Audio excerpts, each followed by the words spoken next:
Domino Thinking presents Natural Born Speakers with your host, Allison Donaghy. If you were born to talk and want to know how to build your career around it, then Natural Born Speakers is the show for you.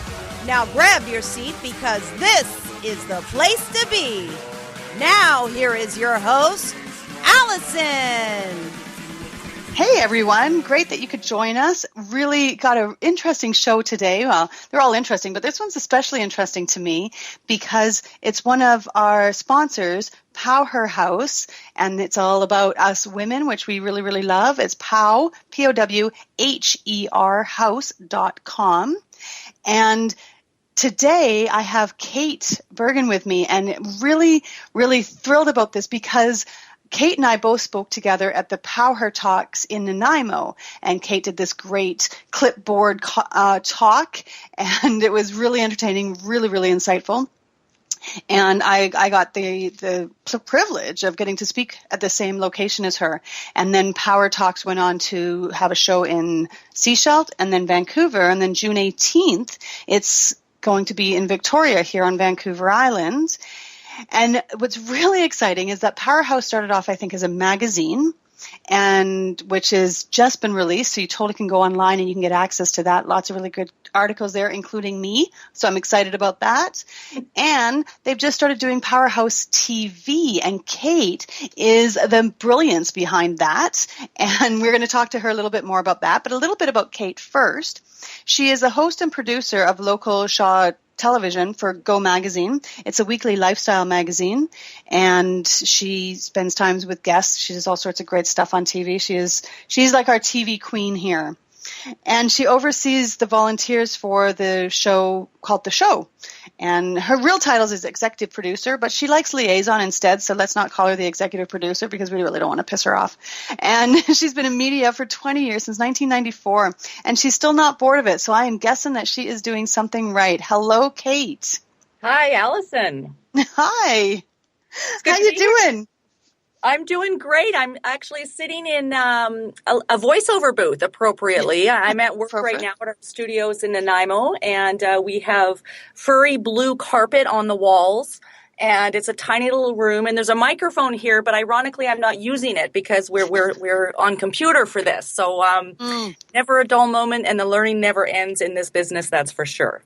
That's right. Did you ever see the movie Get Me to the Greek? I was going to say that. Yes, the Ballroom. I love that movie. I just watched it the other day, and that whole scene, and this pool ball comes blunk and hits the guy, and it's a great show. I love it. Yeah. So anybody who hasn't watched it that's listening, just watch it just for that whole scene. But back on track. I digress here, and really excited. Can you tell me sort of how did you get into the whole world where you're at now? Like, how did that come about? Like, it's not kind of an everyday job. No, and I consider myself pretty fortunate that I've been in the business for as long as I have. It's been a bit of a windy road, but it started back in high school. I was determined to have a career without going to post-secondary education. That part didn't quite work out. I did go to communications at Camosun College in Victoria. But I had worked in a bank and restaurants and all these kind of non-creative outlets right out of high school while my friends were going to university and college. And I wasn't having any fun in the world of banking, and my friends were having fun, and I thought I was missing out on something. I thought, well, what could I do? What could I do? What would I like to do? And I used to watch TV and rip the commercials apart and analyze the commercial. I can make a better commercial than that. Why do they sell it that way? They don't know what they're doing. So I looked up the program, Applied Communication at Camosun College, and signed up. I had to do the typing test 4 times to pass it. That's back in the days of old typewriters. There was no internet. There was no online. There was no Skype. And those keyboards are brutal. I know. So I had to go back a few times. I thought, oh, good grief, the biggest barrier in launching my career is a typewriter. Is this for real? But I did it, and I haven't looked back. It sounds cliche, but I haven't really looked back. Well, we are so glad that you haven't, because you are such a contributor to Nanaimo and all of the things that are happening here and Vancouver Island. Oh, yeah, of course. It's That's what you're known for, and it's such a, like, you did the bathtub race a couple of years. Was that 2 years ago or 3 years ago now? 2014. So coming Okay. on it'll be 2 years. The one thing about this career that I love is that it's varied. I think I have a pretty short attention span, which is ironic because I've been doing this career with a couple of side steps for about 20 years. And it's amazing that I've stayed focused that long, but because within every day there's so many different topics, I look at our job here and what we do with Go is to reflect the community back to itself. And there's so much that goes on that I have an analogy that people say, what did you pick to do with your life? And I say, well, I didn't really pick. I just sort of peek into the windows of what other people have chosen to do with their lives. So the bathtub thing goes back, you got to be careful what you say on TV because people will hold you accountable. So at the end of a broadcast for live coverage of a bathtub race, I said, I'd consider going out there, but I've seen how rough it is. You never know. Maybe it'll happen. 6 months later, sure enough, I get a message going, if you really meant it, we could make it happen. And I used the bathtub. And you were such a trooper about training for that. I remember seeing your photos and talking to you about it, and it was just, wow, like this girl is going hard at this. So it's so neat to see how you fully embrace all of the things that come up your way. I feel like I got off easy though, because the race can be extremely brutal, and they do say it's a 56-kilometer marine race for those who don't know. In a bathtub. In literally a bathtub. So it is the size of your bathtub or smaller, and you're crouched down on your knees and you're all huddled over, and you've got an 8-horsepower outboard motor on the back, and you basically go for it on the open ocean. Almost, I mean, you do see land at all times, but and it's a big accomplishment just to finish. And I practiced in 6-foot swells and white caps and scared myself pretty bad a few times because I know how scary the race can be. And the day of, it was calm, it was sunny, almost everybody finished. So I feel like I kind of diva'd out on the day. I put the time in during the practice, that's for sure. Right. Oh, that's so great. Yeah, it's just, well, and because sometimes when you see the people coming in at the end, they're barely able to walk to get up the ramp to ring the bell to actually complete their race. So it was really exciting. Anyway, that has nothing to do with this, although it does make you really powerful, which is so cool. It felt that way. Yeah. Yeah, very neat. So how did you get involved with, I guess, PowHERtalks? Was your first intro to Powerhouse, or? Yeah. And again, it all kind of stems through the many different windows that this job and this career and a career like this opens. You get wind of what people are doing, and people want to tell you what they're up to. And that makes it all possible to experience and share and move in all these different directions that cross over into personal life. So a friend of mine, I'm trying to go back now, a friend of mine, Angie Barnard, had met Charlene Sanjenko when Angie owned the Painted Turtle Guest House here in Nanaimo. And they had some tourism stuff in common. And I guess just when women are doing good things, word spreads. And I caught word of the event before I really knew what it was about or what Powerhouse was about. And I just said, I want to speak. Can I? And I didn't even really know what I was putting up my hand for, but something called and it moved from there. And I applied, I think, as you did, and just did a little 4-minute or less demo and emailed it off, and waited anxiously to see if I'd be selected to speak. And I was, as you were, and it goes from there. It was pivotal. I don't know if I'm... Yeah. Mm-hmm.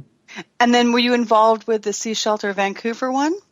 No, I did. I took a workshop here in Nanaimo because what Powerhouse does, I think they'll continue to do it, is it can be a little bit intimidating, talking for 9 minutes on topic. And I speak on television every day, but for me, it's different. I'm sharing other people's information. I look at myself as a bit of an interpreter or a conduit for the stories that people want to share. But when I can talk about anything for 9 minutes, it suddenly gets really personal. And it got a lot harder to do it than it is to present information that isn't personally connected to me. So I took a workshop that Charlene offered just on how to form a 9-minute speech, and I had a hard time. They ask for you to be very clear on who you are and what you stand for, and what I stand for is reflecting what other people are doing in my job. So it was really, I had to dig pretty deep and find a point. Why does anybody want to listen to me talk for 9 minutes? And then, so then Seashell from Nanaimo in October, Seashell was, I believe, in January. I'm not sure. I did go over there to take a workshop there as well, because that workshop was before the Nanaimo event. So there was some overlap there. So I did go over and meet a few of the people, but I did not attend the event in Seashell. I did go to Vancouver. And just for people who, Power Talks is 18 women speaking for 9 minutes each. Charlene talks a lot about Charlene Sanjenko is sort of the founder of Powerhouse, which has many, many layers. A 3-legged stool looking at passion, purpose, and power, and inviting women who are thriving and excelling but could be boosted up even higher through a network of women who are there and ready to support. We, as women, we have everything that we need collectively.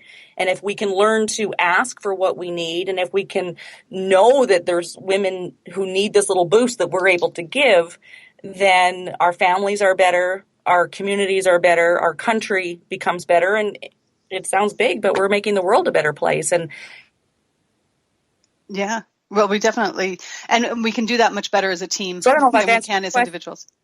Yeah, that we can as individuals. Yeah.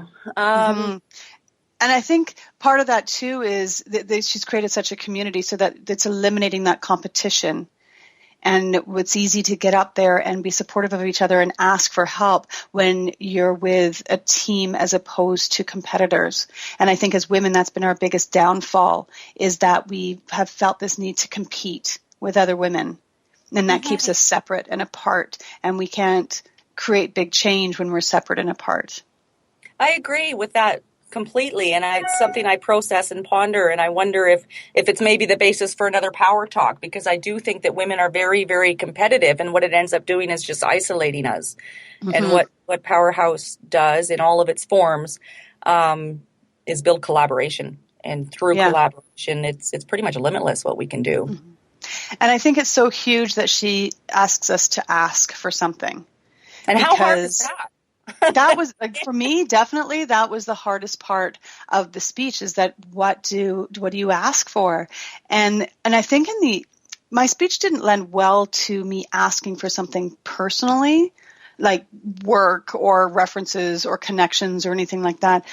But my speech led better to asking as a collective that we start showing up. And so I think it was maybe a little bit easier for that kind of an ask, because I'm asking for everybody and not just myself. But when I saw some of the women being very clear about what they personally needed, I just thought that takes a huge level of courage. And it's quite inspiring to see that happen. Yeah, the courage and the clarity, and knowing what it is that you need. And before you can get there, you have to know what it is that you're trying to do and where you're trying to get to, before you can even identify what it is that you need. And that is a big part of Power Talks, and the audience is prepared for each speaker to have a very clear ask at the end to build that collaborative community and to move into action. And even though we're competitive with each other, we're really good at helping when we're asked for help. Absolutely. So when we're able to help, that breaks down that competitive barrier that I think we carry around with us, and needlessly, but we do carry it around with us. But then as soon as we can help somebody, like, oh, I know somebody I could introduce her to, that breaks all that down. It's a beautiful thing that Charlene has created here. It is. And I mean, 2 degrees of separation, it is. I mean, the connections are incredible. I had a hard time with my ask too. It was asking the audience to do something for themselves, which is a deflecting away from asking what I need. Yes. And I still don't know exactly what that ask would be more specifically to myself. I can't, is it because I'm scared to be selfish? We as women are scared to be selfish? Or is it because I need more clarity on what my next step in life is? Right. Well, and Yeah. Steely did that talk in Nanaimo too about how it's okay to be selfish. And then Mm-hmm. because we should take care of ourselves. And she had some really cute points in there. But I think it is true. There has to be that change of mind where we're saying, I can be more by stepping into who I am and asking for support than I can if I'm not doing that at all. Yeah. And Steely is going to be a part of Power TV, Right. which Oh, is cool. another incarnation of Powerhouse. It's that collaborative ask for help, and it's blown me away. You throw out an idea, I can make that happen. Someone else throws out an idea, I can make that happen, and the next thing you know, it's happening. Right. It's So that's great so segue exciting. into Power TV. So bring us up to date on that. Well, Power TV is a branch of. It evolved from Powerhouse to Power Talks is a branch of that, and I don't even remember the initial conversation. But Charlene said, I really wanted to. One of my ideas and one of my goals is to have a television show, Power TV, or at the time it was PTTV, and it evolved into Power TV. And simultaneously, I had been working on another show here at Shaw TV, which was going to be called In Conversation with Kate. And it took a sideways turn, and it wasn't really getting off the ground. And so when Charlene mentioned Power TV, and I was processing where this Conversations with Kate program was going to go, the two merged, and it just clicked. So Power TV launches this fall, and we recorded our first 4 Inspire Me sections here in our studio on a beautiful set designed by Teresa Bajan. We recorded those this weekend. So the show is a half an hour long. We're going to put 13 episodes together and start airing them in the fall. Yeah, that's a fast turnaround, but things do happen quickly when everyone's collaborating. It's kind of mind-blowing. See, and that goes back to that whole collaboration part, right? The stuff we can get done when we're working together. Absolutely. It is. It's mind-blowing. I can't believe, I had met Charlene for the first time a couple, prior to Power Talks in Nanaimo in October. And here we are in May. So that's 7 months later, and we've started a TV show in 7 months. Yeah. Oh my gosh. Yes. So Steely, the sections that we have here in the studio are called Inspire Me, and that's myself sitting down with powerful women in the power seat, the power chair. We've got some fabulous chairs on our set, and we have 3 5-minute interviews where we can look into what this particular woman is doing and what can we extract, what can we learn, what can we share to inspire other women to apply those action items into their life to help them get to where they want to be or excel in what they're doing. So Steely is going to contribute as well to the show in a section called Note to Self. And a lot of this is even still in creative development, but we think she's going to we think she's going to reflect at the end of each show. So almost some highlights. And as she goes about her daily life, she'll be able to reflect on what she's taken in, what she's heard on the show. I'm just looking for some notes that I had here on what Steely's actually doing. And I'm thinking, and I don't know, if you've ever watched the show Sex and the City, and no, but the columnist goes in her own head, so that the half-hour show is a bit of a theme, and she's writing her column, and she's in and out of her own mind throughout the course of an episode. So I'm picturing Steely's section being almost her reflecting within herself on what's come out in the half-hour show, and she will look at different insights and achievements and action items that she's taken away and is starting to internalize as a viewer participant in the show. So that's one section. There's another section called Teach Me, and that's with Laura Grizzly Paws, who is an Aboriginal language and cultural advocate. And she's going to be sharing lessons and perspectives that help empower and build strength from different cultural backgrounds, from a First Nations background. There's a lot of wisdom there. And she She was on the cover of the magazine a couple months ago, wasn't she? Yes, she was on the cover of Yes. the magazine, and she did open up the Power Talk event in Vancouver. I did attend that one as an audience member, and she'll be opening the show in Victoria as Right, I hear well. she's amazing. She is very, and Yeah. a First Nations woman girl coming up through the foster system and Right. coming out the other side with a lot to teach and a lot to share and a lot of wisdom to impart on the viewers.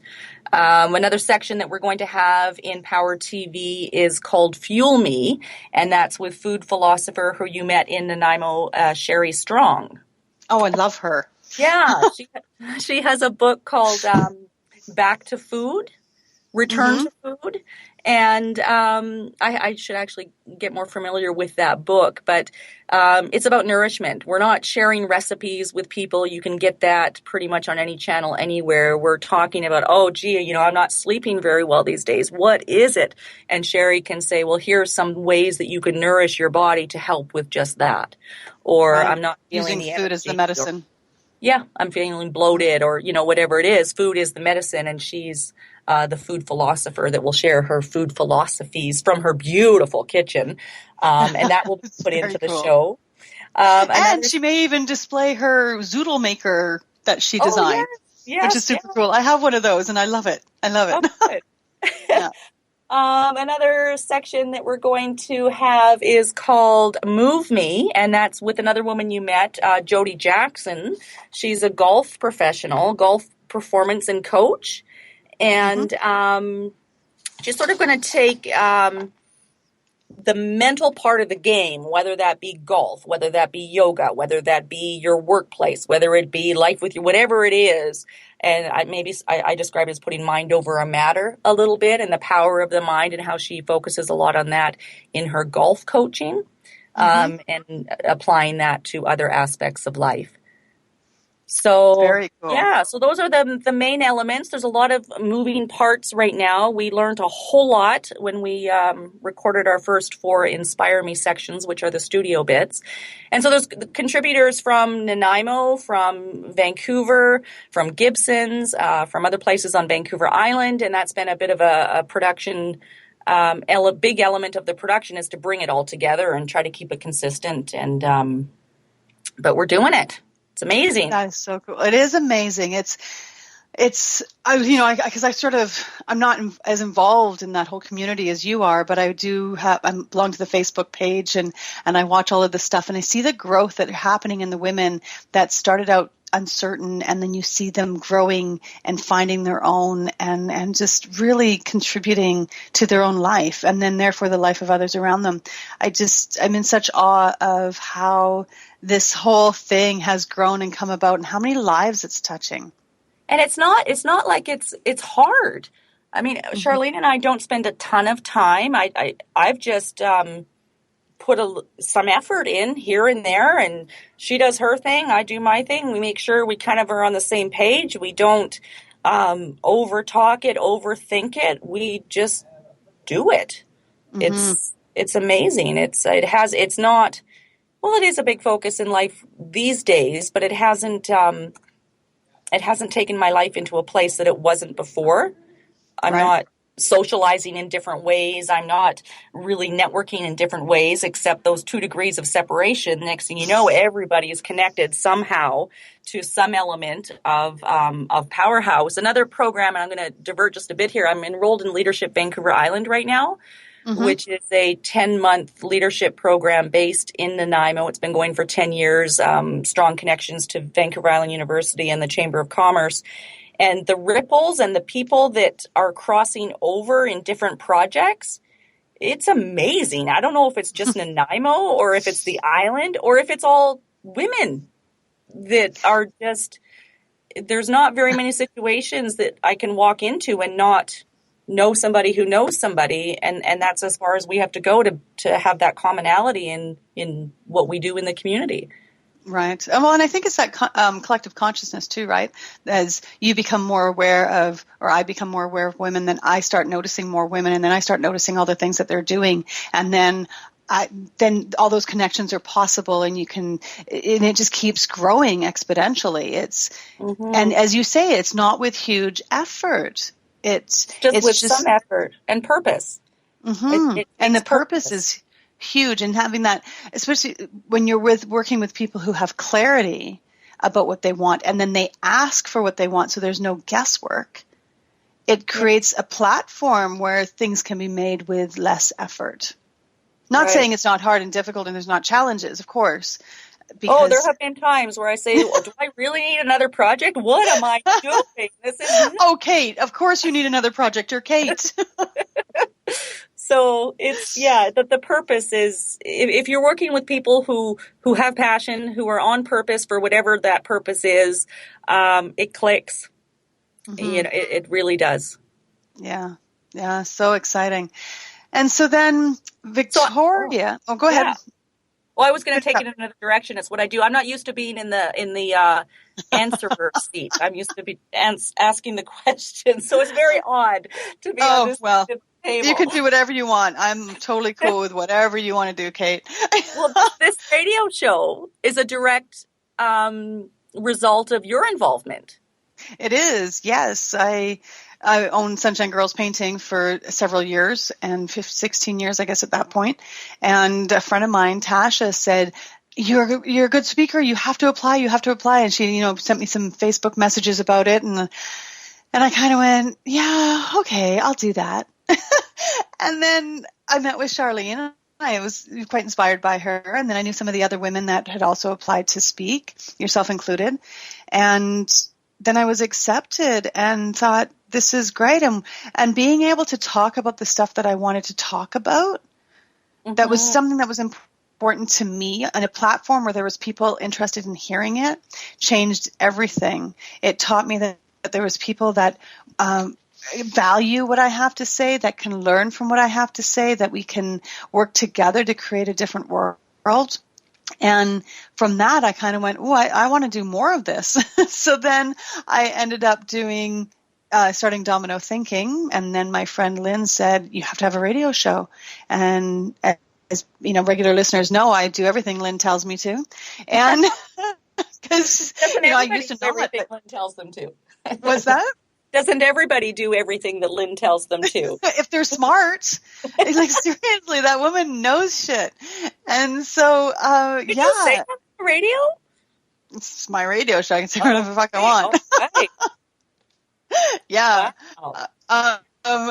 I have to watch myself a little bit more. You're opening it up for me now. Be careful. Oh, yeah. No, you go hard. Whatever you want to say. And that's the beauty of it, right? And I think that's part of that, being that freeing up to say what you want to say, the way you want to say it. And there's no bars, there's no restrictions to that. It's really liberating. And being able to get up at PowHERtalks and IMO and say what I wanted to say created a whole new world outlook for me and my value in it. Because I believe that those things happen in the world. I just didn't believe I was the one to deliver these messages. And when I spoke there, I thought, yeah, I can deliver these messages. This is great. And then I've known friends at each location that have spoken, and they've all gotten huge value out of doing it. And we should probably mention, too, that this is not about these high-profile women coming out and speaking. Like, granted, in Nanaimo, you're high profile, and we had the Mayor Tofino. And so we've had people that have status, I guess, for lack of a better word, but a lot of the people that spoke were just everyday women having something to say and getting up and sharing their story. And it's a similar with Power TV, as we analyze, who makes a good guest to interview for the Inspire Me. And it isn't about the influence or the high power. It's about someone who is living their life. And I keep coming back to passion, purpose, and power. And you don't have to be high profile. You don't have to be, in higher levels of government or anything like that to be living on purpose like that. But by sharing stories from the people who are, other people can move into alignment and get more out of their own lives as well. Right. Yeah. And such positive impact. And stories are so huge. Like, I've totally fallen in love with stories. I was always kind of a sucker for them, but without much awareness I was. Like I would always say to my clients, so how'd you meet? And ask those kind of stories. But now watching these women get up there and tell their stories, whatever that looks like. Now, it's not all about personal stories. Some people are coming from a very professional perspective of entrepreneurship or whatever. But getting to even those have their stories. I remember Carly Travers in Nanaimo having 19 children. Yes. And I was just going to bring her up.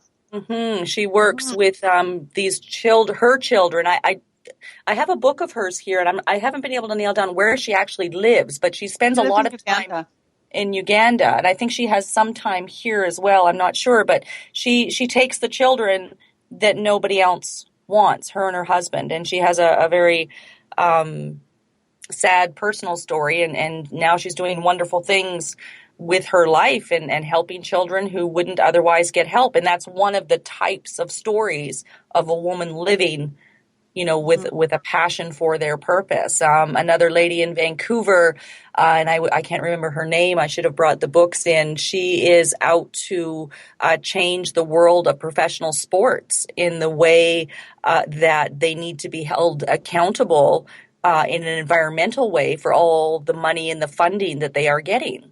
Right. It's not a criticism. It's just the way, or maybe it is. Sports organizations are granted huge amounts of money and funding with no strings attached. And maybe it's time for some strings to be attached so that the world can become a better place through that money. And maybe there needs to be some more criteria on there. And she's working it from the inside. She's a sports person, and I don't have more specifics off the top of my mind on her. But that can all be found on PowHERhouse.com. Mm-hmm. Yes, so if people are interested in getting more information. And there's also on YouTube. Yeah. Go ahead. And that really shows it really shows the range of the people that get up there and talk. Yeah, so I think we were both saying the same thing, and then neither one of us finished. But so all the Power Talks are recorded and put on the YouTube channel, so you can go through and see. So every woman who leaves gets a 9-minute, their whole presentation recorded. So it and I think that really goes to building that collective. It's all there. It's all in one place. You can see it and experience it again. Mm-hmm. And it's nice because if you can't attend, then you can go there and you can watch the people that were speaking and have a remote experience as well. And if you're thinking of speaking, you can go there and get hints about what kind of things are being looked for. Yeah, exactly. And sort of where that movement is going. And because it's with every location, I think she's becoming more and more specific about what she's looking for and how it's going to best serve. Yeah. One of the things that I've really enjoyed about working with Charlene is that we have a lot of people have a lot of big ideas, and Charlene's ideas are huge and they never stop. She can't even keep them all in one place to tell you what all there. It's just always going and developing and growing. Yet at the same time, very realistic about what's achievable, and you need that collaboration of the network of women who have the access to things to make it happen and the same drive, but knowing that it is, and it sounds cliche, and I don't think these aren't Charlene's words, but that they're a journey. One of the things that came up with developing our set is here's how we want it to look like. And then we ran into some challenges. I don't know if we're going to be able to make it look like that. And oh my gosh, but we want it to be like that. And she just calm, cool, and collectively, that's our end goal. If we don't get there right out of the gate, that's okay. So there was never pressure to make it perfect. I never felt any pressure to hit, the end finish goal right away. And I think that comes back to action. If you want to make something happen, you need to take steps. It doesn't mean that the one step is going to get you to the end, but if you don't even take a little one, you're not going to get anywhere. Right. And it's that action and the vision, that relationship between the two. So Absolutely. You're heading towards the vision, and it's not going to always, be perfect. And at the end, that's another really good lesson for women. I can't speak to men because I'm not one, but for women about that perfectionist sort of personal criticism. And Charlene's really great for keeping it simple and breaking it down to its smallest parts, I think, while still keeping her end vision and goal. Yeah, and the integrity. And I think that if I mean, I do believe that everybody creates their own experience. So I hesitate to give give Charlene the credit for the experience, but I do know that she's played a huge part in the experience that I've been having in the process. Is not competitive, not pressure. I'm not out to prove, well, I am out to prove myself, but it's because I want to, and finally there's an opportunity to. I've been in this business as we started this conversation for 20 years, and I'm not bored. And this project is one of the things that is stopping me from being bored. It's allowing me to step into another level because she sort of said, well, she asked. Yes. Yeah. And right the thing that I really attribute to Charlene is that she's created this platform. So for people to influence other people and for us to create an impact. And without that platform, maybe it would have happened in other ways, other times. But that's how I see her, is that she's created the stage, so to speak, for greatness to come about. And a lot of that happens, and you've probably heard her say the words, and I'd never quite narrowed in on it before, but on the periphery. And a lot of the magic happens on the periphery. So when Charlene and I met, there was no intention, purpose, or even idea to create a TV show. I mean, I'm sure Charlene had it in the back of her mind, but that's not why we were meeting. This sort of happened outside, and those little periphery connections and opportunities and possibilities are happening with all of these women who are connecting over Powerhouse and Power Talks. And one of the goals of the Power Talks series, as we talked about, is starting in Nanaimo, going to Sechelt, Vancouver, Victoria in June. It's then going to Calgary and Toronto. And the goal is to connect 1,000 women across the country. And that's not just 1,000 women in the same room, I attended the same event. That's 1,000 connections of Canadian women. And whether that connection happens over appies at the socializer, or happens because of a little comment from an audience member, or happens between two presenters, or wherever that connection happens, it's happening. It is. It is. Charlene said to me one time, she said, I don't want to tell people what I stand for. I want my actions to tell them what I stand for, so they never have to ask. And I think she really lives that. I do. I think so too. I got to interview her. She'll be in the first episode of Power TV, and there's one part I'm going to save for the air. Some of the workshops that she shares this is that she was brought up with 4 older brothers and an older sister, so she's the youngest of 5. But she would play alongside her brothers, and they didn't treat her differently because she was a girl. Right. You don't not let her play football. You don't run slower so she can beat you because she's a girl. If we're playing tough, we're playing tough, and deal with it or don't. And so she was always alongside these males in her life. And then moving into the professional corporate world, she expected nothing different. And it was a bit of an eye-opener for her when it was different, that women weren't beside the men. And I think that was sort of the catalyst. So it's not about feminism, and it's not about men bashing. It's about the collective power that women have, and that amongst ourselves, we have everything that we need to do what we want to do. We don't need external forces telling us, this is what you should do, this is what you need, this is what will help you succeed. We know it. We just have to work together and share it. Yeah, we no longer have to, wait for that permission part. Exactly. Yeah, just take the bull by the horns. Yeah. Do what you got to do. Take action. It is. And it's definitely a journey. I know I go back and forth on it as well, because when I'm in my situation where I'm really comfortable, like house painting, yes, it's non-traditional for women, but I'm very comfortable there. So I don't feel like there's any real surprises or anything. But moving into this whole other industry, that all those childhood girl stories that I heard about girls can't and girls shouldn't, and they're all really coming back. And then I have that experience with them and dealing with all of those past voices in my head when we're doing new stuff. And I'm really excited to think that there's going to be a generation sometime of girls that are going to grow up without that self-talk. I hope At least so. not to the same extent. Yeah. I hope so. One of the things I keep coming back to the competitive, and I think I was brought up that women had my mom was a feminist. I was never told that women were, that couldn't achieve or were somehow less than. That was never a part of my talk, but I did think it was very competitive. And I even catch myself in watching the Power Talks or seeing a lot of the women who are coming through Powerhouse going, oh my gosh, look what they're doing with their life. What am I doing with mine? And Yeah. and I have to say, you know what? I'm doing exactly what I should be doing, and I'm doing exactly what I'm supposed to be doing. And who the heck am I to start bad talking myself? Right. And I'm finding that as I'm learning more about these women's stories and what they stand for and what they do and how they live their lives, I'm having to step up and walk the talk a little more, because it's very easy to, talk the talk, but nobody knows what I do when I go home and the doors are closed. Am I still living the life then? Yes. That is following purpose and passion in a positive way. So there's a lot of stuff that comes up in any process, and this has been a process that is very. I'm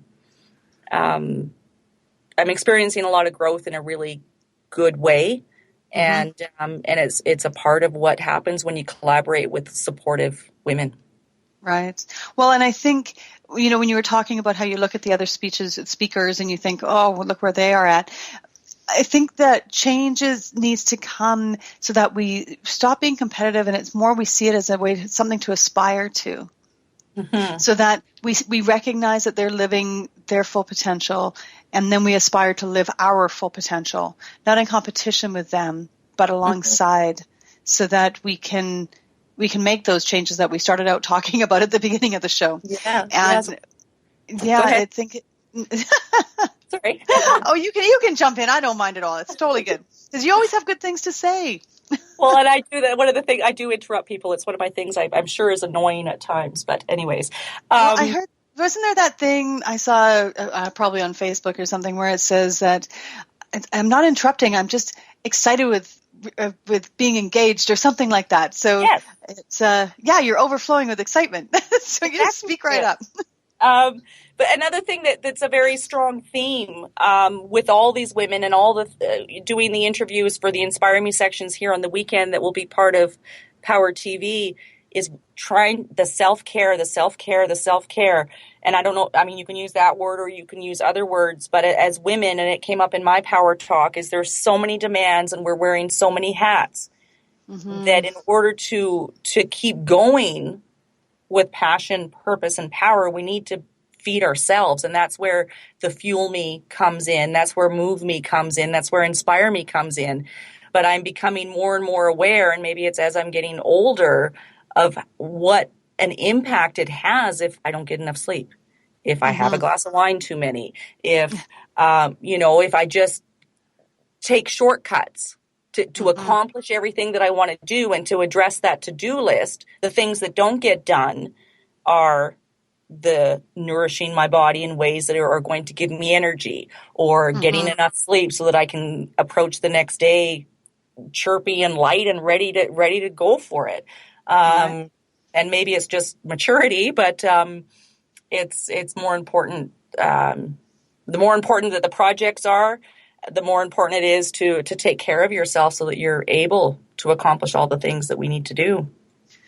Yeah, I totally agree. And, when you say that self-care word, I kind of go, ugh, because it's so used. And I think that's what happens. And I don't know if guys experience the same thing or not, but we get these catchphrases like self-care, and then it just becomes so a term and not an actual function anymore. And so it becomes something we talk about, but not something we do. Yeah. And if something to me gets trendy and becomes a catchphrase, I'll actually not do it just because of a just because, if that's what I'm supposed to do, well, screw you and screw that. I'm not doing it. Well, and then you stop understanding what it actually means, because it's taken on this artificiality, and yet it's still so important. In the moment or present or your authentic self, and all these things are words that are popular now. But putting the word, you got to get past the words and feel. There was a great example. We were getting ready to shoot on Saturday, and I was my energy was low, and I knew that I'd been a crazy, busy week, and I hadn't had any time to recover. And maybe that's a replacement word for self-care, is just recovery time. And I had some healthy... Oh, watch it. That's going to be our new word. Oh, we'll invent it. As long as we invent it, it's all good, right? Okay, we can still like it then.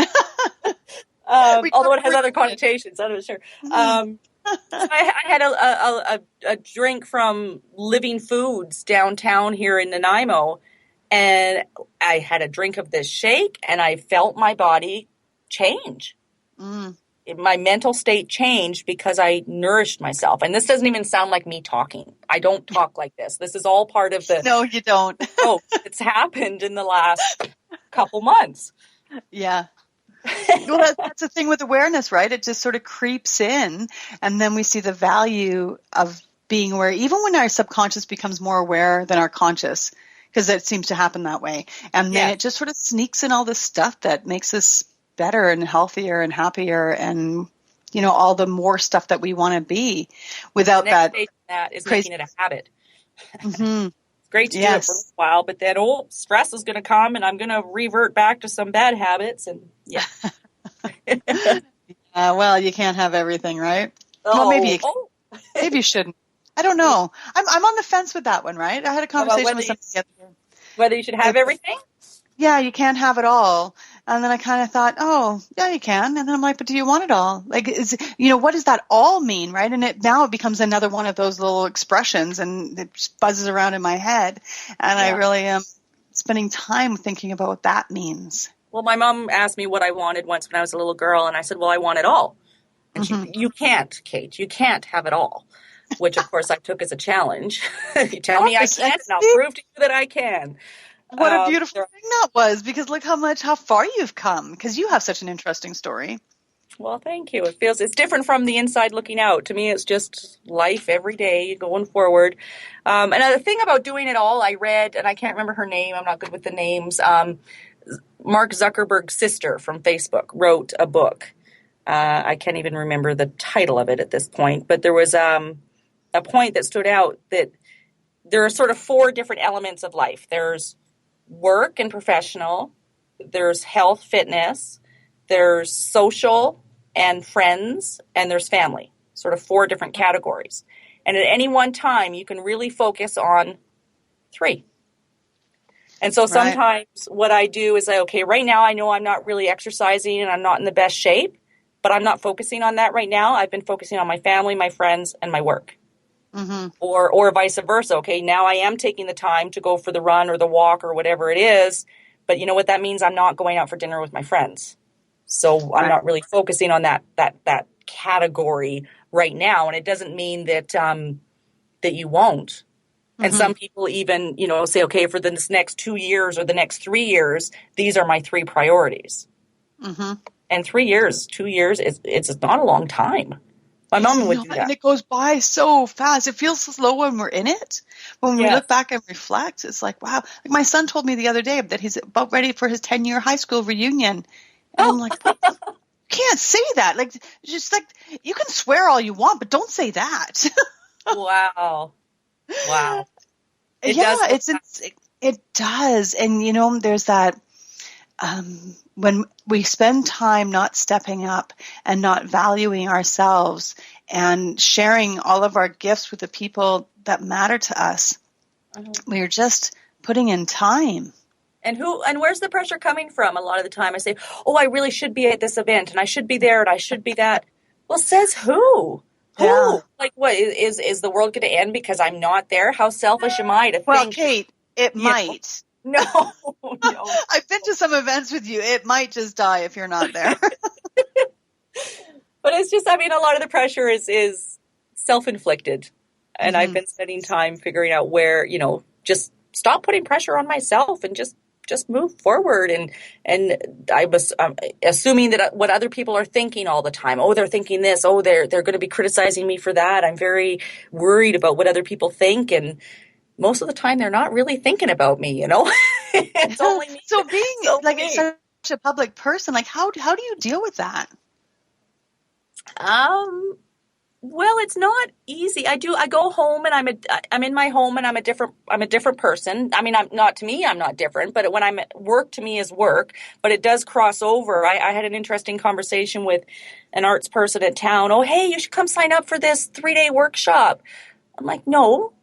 They said, well, come on, it'll be really, I said, no, I've been so busy that I just really need time for myself. Well, this will be time for yourself. This will be Kate time. I'm like, no, it won't. I want to, be in the garden and just playing around with my flower pots. And believe it or not, I'd like to sit on the couch, watch TV, and fold laundry for a little bit. Yeah, there's something rewarding in getting that shit done. Yeah, absolutely. And it's just a matter of, and I've been saying no more and more. I get asked to MC a lot of things lately. And the first thing I do is I check to see, are my kids with me? And every time I make a choice to go be somewhere, what am I giving up to make that choice? So if I'm going to go spend a Saturday afternoon emceeing something, just because nothing's already on my calendar, how would I fill that time if there wasn't something? Would I be sailing with my boyfriend and my kids? Would I be hanging around the house enjoying the sunshine with my cat sitting in a sunbeam and watering the plants? So everything's a choice, and I have to make sure that it's, what am I giving up to accept something else? And I'm not obligated to people. I like to help. I don't like to say no, but it's necessary. And that maybe came back to Steely's talk. You got to be selfish. It's not selfish to take care of yourself. No, I think it's selfish to not. Yeah. Because then you're cranky, and then you're not very friendly to the people around you, and then people just suffer as a result of you just not caring for yourself. That's self-care thing. Yeah. Another thing that's been happening, with the MC events and turning some things away, is that I'm giving other people opportunities to do them. So if I'm out doing this story and that MC event and all these things that take up time and are really, really fun, then no one else is getting the opportunity here at our team at Shaw TV or anywhere else. So I can look at people who are newer in the business and some colleagues who have only been here for a couple of years and say, you know what, I'm not going to MC this event. Would you like to? And they're, oh, yes, I would love to. I want the opportunity. So it's passing on some opportunities. So by saying no, again, doesn't mean it's not going to happen. It means it's going to happen in a different way. Yeah, it's all about just creating that space for other people to do things, space for you to sit there and watch your cat hanging in the sun, space for, for your family and your kids, your boyfriend, your sailing. Like, it's creating that space. Yeah. And I think that it's huge. I definitely struggle with that because I work way, way, way more than I probably should. But then I've got things going on. Yeah, I used to think, and I know we're getting close on time, but one of the things I used to think, and even Charlene was talking about it this weekend when we're starting to plan when we're going to record more of Power TV in June and July, late May, late June. And, we're looking at it. She goes, oh, no, I have that day off. And I had this assumption previously, and I've started turning it around, but it really hit home this weekend. It's okay to say that. It's okay to say, you know what, that's my personal time. Yeah. Well, and I learned that from my friend Rhonda. She spoke in Seychelles. She maybe spoke in Vancouver, too. I think she had a booth in Vancouver. Okay. Yeah, Rhonda Abdurrahman. And she has this great sense of play. But she is so good at saying, this just doesn't fit with all of my other obligations right now. And I need to let something go. And this is the one that's serving me the least. And, hearing her say that is so cool because, one, it tells me it's possible. And two, it shows me that how it's done. Like I can do it too. And how it feels to be told that. So as you hear somebody say that, are you judging, saying, oh, how dare they not work harder? How dare I was like that, good for you. Like, this is so cool. Yeah. So why do people treat you that way? Right. We always assume that, and maybe it has to do with our own self-importance, like in sort of a backwards kind of way that, as you say, the world's not going to stop if you don't go and MC an event. Yeah. But yet maybe on some level we think it will. I don't know. But we totally are a lot of universes. What's that? We are the center of a lot of universes. I mean, we know that. Well, yeah, I am. Being in a mother role and always having to be there and on demand. Yes, we do that for our children. Yeah. But we don't need to do that for everybody who could possibly ask, and here we are back to the ask, but right. And we may not even have to do it with our children as much as we think we do. Yeah. Like it's, allowing them to explore and learn in a safe environment so that they can take that practice out into the world and know what it's like to sometimes trip and fall down and how to actually stand up again. And I think sometimes the kids aren't given the space to fall down. Yeah. But that becomes a whole other topic. There's a gentleman named Michael in town, Bortolotto, who has cerebral palsy. Maybe you know him. He's a very high caliber public speaker, and he wrote a little children's book. Although he was told he would never draw, he did. And his mom would let him fall off his tricycle in the driveway and lie there crying for a little bit. And all the neighbors thought that she was this terrible, abusive mom. And she just came out and said, "I let you fall 3 times because you need to know how to get up." Yeah. Yeah. Another conversation. And I think that's good parenting. In my world, that's good parenting. That's preparing your child, but still explaining love. But anyway, we could go on. Boy, could we go on. Yes. But before we run out of time here, before we run out of time, you have the list of speakers for the Victoria event for Power Talks, do you not? I have it on my phone here, and I'm just trying to pull it up. I know, are you going to get cut off at exactly the 1 hour mark? Is that how this? No, Nesha's pretty good with us. And I am going to. There's a strong Indigenous focus. First Nations women. There's Lydia Hwatsam. I'm not going to list them all because there's 18 of them. Right. There's a community leader who has been very involved with saving Shawnigan water, everything that's been going on up there at Shawnigan Lake. Tony Desrosiers, I interviewed. She invented a Bigo, and she was on our Power TV set. You can go on to PowHERtalks.com and get tickets. And look at the speakers and see bios. There's a lot to go through verbally here. I've attended 2 events, and it's a pretty good way to spend a day.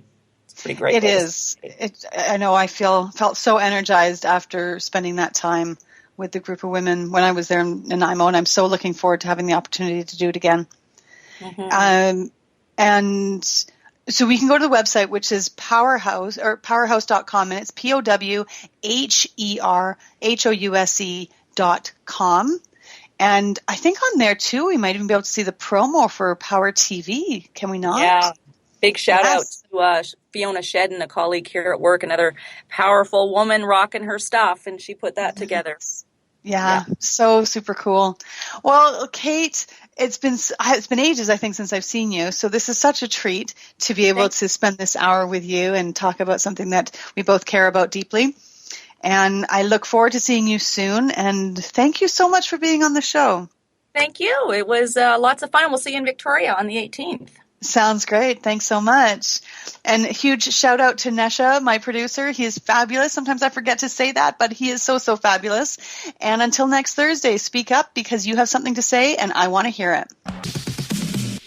Thanks for hanging out with Natural Born Speakers. But don't stop now. Contact Allison with questions to be a guest or hire her as a speaker. Go to dominothinking.com. See you same place and time next week.